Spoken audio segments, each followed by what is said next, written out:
Bonjour Joël Mossan de Scopika.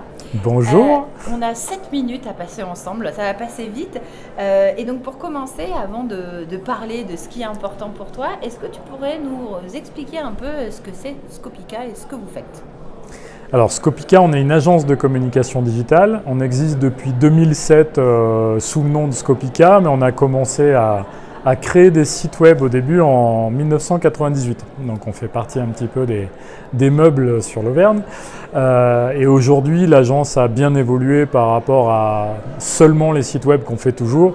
Aujourd'hui, on est vraiment dans l'accompagnement global des entreprises et de plus en plus sur la transformation digitale des entreprises. C'est à ce titre-là qu'on est au forum French Tech, puisque je suis non seulement adhérent à la French Tech locale, mais aussi coach web pour la French Tech. Et j'accompagne aussi dans le cadre de la French Tech des entreprises sur leurs problématiques digitales. En tout cas, de temps en temps, le digital peut répondre à des problématiques. Et donc quand tu dis que tu accompagnes des entreprises sur le digital, c'est quoi les principaux problèmes ou on va dire quelles sont les demandes particulières qu'on fait aujourd'hui? Alors de plus en plus on répond alors à des problématiques basiques, c'est amélioration de l'image, vendre en ligne, obtenir des leads, mais ça c'est le courant on va dire de la partie web. Et de plus en plus on crée des logiciels web qui viennent résoudre des problématiques beaucoup plus pragmatiques dans l'entreprise. Par exemple, un hypermarché local dont le slogan c'est de travailler avec des producteurs locaux a une problématique, c'est comment on connaît la production des producteurs locaux. C'est-à-dire qu'après, une fois qu'on a dit ça, comment on fait concrètement pour travailler? On a créé un logiciel qui va rapprocher l'offre et la demande, qui vient prendre toutes les productions de courgettes, de tomates qu'il y a autour des hypermarchés pour leur dire aujourd'hui, Gérard, dans son coin, il a fait 2 tonnes de tomates et Bernard a fait 10 tonnes de tomates et on va répartir au niveau géolocalisation par rapport aux intermarchés les productions au plus proche des intermarchés pour limiter la consommation en CO2 et avoir vraiment un impact faible en termes de... Donc, on vient rapprocher un peu des gens qui d'habitude ont du mal à travailler ensemble, mais plus pour des raisons pragmatiques que des raisons. Donc là, c'est un logiciel qui vient connecter ces gens-là, parce qu'avant, ils n'arrivaient pas à se parler. Mais du coup, comment est-ce qu'on fait? Parce que là, c'est un sujet bien particulier. Donc, à chaque fois que quelqu'un vient vous voir, il y a une problématique spécifique et vous allez créer un logiciel ad hoc, enfin de zéro pour répondre à une problématique. Là où des startups créent un logiciel et après essayent de le vendre à des entreprises, nous, on crée des logiciels, alors des fois pour des startups, mais on crée des logiciels, on en crée une quinzaine par an de ce type-là. Et sauf qu'au lieu de répartir le coût sur des dizaines et des dizaines, voire des centaines d'entreprises, en fait, c'est vraiment un logiciel qui n'est quasiment fait que pour l'entreprise et qui parfois peut convenir à d'autres niches d'entreprises. Mais l'objectif, c'est vraiment de répondre à des demandes des moutons à 5 pattes. Par exemple, un centre social sur Clermont, un très gros centre social, qui a des chauffeurs et il faut que les éducateurs spécialisés puissent réserver des chauffeurs pour emmener des enfants à différents endroits, chez le coiffeur, chez le dentiste, à l'école, etc.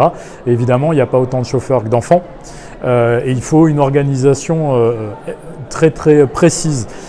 Mais il y a des règles métiers de qui a le droit, les priorités, etc. Il n'y a aucun logiciel qui existe pour faire ça. Et nous, notre savoir-faire, c'est d'identifier cette problématique, parce qu'il y a des gens qui arrivent en disant il faut un logiciel qui fasse ça, et oui, on sait faire, mais il y a aussi, on a un problème, il y a un problème de stress dans l'entreprise, au niveau RH, ça ne va pas dans tel service. Et aujourd'hui en consulting, on est là aussi pour dire, mais peut-être que si ça ne va pas, c'est que ce n'est pas un problème de gens qui ne s'entendent pas, ce n'est pas un problème de services qui ne s'entendent pas, ce n'est pas un problème c'est peut-être qu'il manque un outil en fait, pour interconnecter 2 logiciels qui ne se parlent pas, pour interconnecter 2 services qui ne se parlent pas, pour interconnecter 2 entreprises qui ne se parlent pas ou 2 univers qui ne se parlent pas, collecter de la data.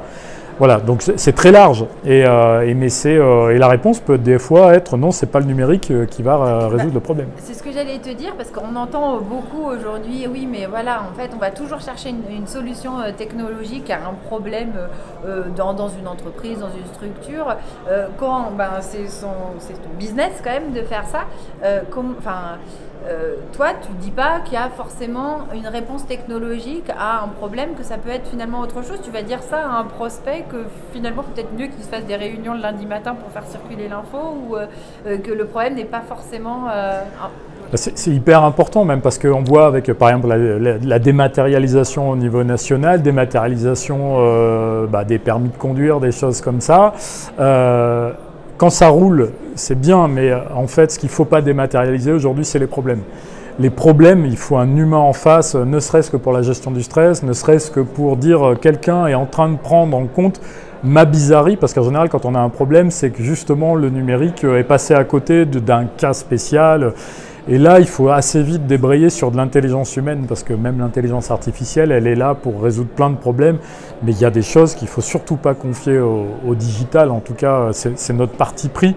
C'est que le digital doit rester à sa place, et tout ce qui peut être automatisé et qui est du gâchis finalement de temps humain sur du temps de secrétariat qui n'est pas très intéressant.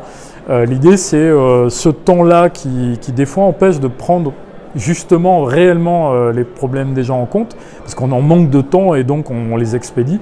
C'est gagner du temps sur ce qui peut être automatisé pour gagner en vrai temps humain et mieux prendre en compte les vraies problématiques des gens quand justement ce qui devrait être normal n'est pas normal. Voilà. Oui, parce que tu ne l'as pas dit, mais vous avez quand même aussi une approche, vous vous interrogez aussi sur l'impact environnemental, de la technologie.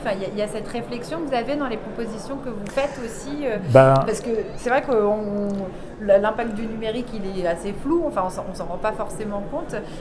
Et du coup, quand vous accompagnez la transformation, est-ce que vous accompagnez aussi ce volet-là ?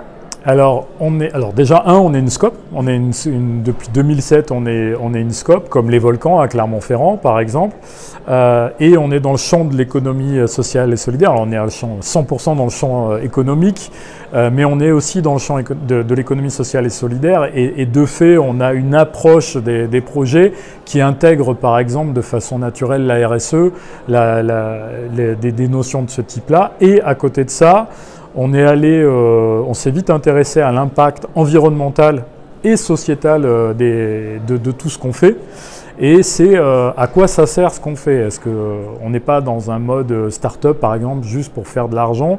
L'intérêt même sur l'amélioration au travail, l'amélioration de l'environnement nous intéresse énormément, et c'est les applications qu'on préfère faire. C'est quand il y a un mieux après pour les êtres humains ou pour l'environnement. Le reste nous intéresse pas beaucoup, si ça peut faire de l'argent évidemment, c'est très intéressant, mais juste faire de l'argent pour faire de l'argent, ça ne nous intéresse pas beaucoup. Voilà.